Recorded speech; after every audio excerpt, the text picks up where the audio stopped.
ABC News' Brian Ross stepped on a rake with that botched Flynn Russia story, and there are whisperings that his future might not be bright at the network.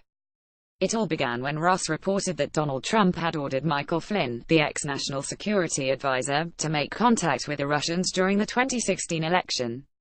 Well, as it turns out, the timeline was off. It was after Trump had won the election, so President-elect Trump ordered Flynn to make contact with the Russians per their usual actions of any transition team laying the groundwork for an incoming administration. After several hours, ABC issued a correction during a live special report. ABC News reported that a confidant of Lieutenant Gen. Michael Flynn said Flynn was prepared to testify that then-candidate Donald Trump instructed him to contact Russian officials during the campaign. That source later clarified that during the campaign, Trump assigned Flynn and a small circle of other senior advisors to find ways to repair relations with Russia and other hotspots. It was shortly after the election that President-elect Trump directed Flynn to contact Russian officials on topics that included working jointly against ISIS. Now, there's audio of ABC News President James Goldston torching the news staff for allowing this shoddy story to get through and being reported on live television. Ross used a single, anonymous source for his report. Goldston noted how the whole news division, especially those in D.C., have to bear the brunt of this, how it makes everyone's job harder, and how it's more important to be right than first. Yet, how this information was able to slip through the cracks is another issue altogether. Via CNN during ABC News' morning editorial call Monday, audio of which was obtained by CNN, Goldston excoriated his staff for the error. "I don't think ever in my career have I felt more rage and disappointment and frustration that I felt through this weekend and through the last half of Friday," Goldston said. "I don't even know how many times we've talked about this, how many times we have talked about the need to get it right," he added. "That how we have to be right and not first.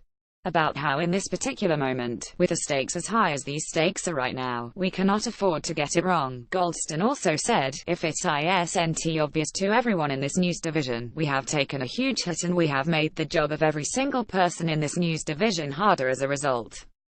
It's much, much harder. We have people in Washington who are going to bear the brunt of this today and in the days forward. Very, very, very, very unfortunate. Really, really angry about it."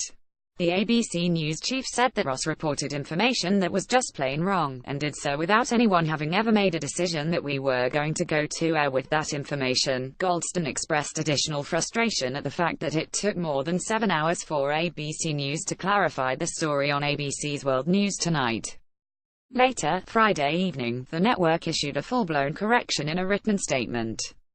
"The thing that compounded our mistake is that not only did we make a mistake, if we had then corrected ourselves right away, again we wouldn't be in this position. It would have been a very different story," he said. "But we ended up in the impossible situation where we had actually conflicting information that we said on air, which conflicted with the information that was online. And then it took us 7 hours, 8 hours to get our story straight. This is not acceptable. It's not acceptable. And we will all pay the price for a long time. No one wants to work with him," Ross said, one ABC News employee. "The future doesn't seem bright for him," added another.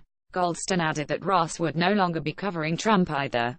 He was recently given a 4-week, no-pay suspension for this trip up.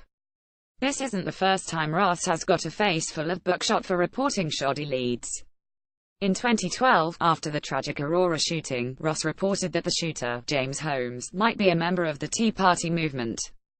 ABC News was forced to apologize for that story as well.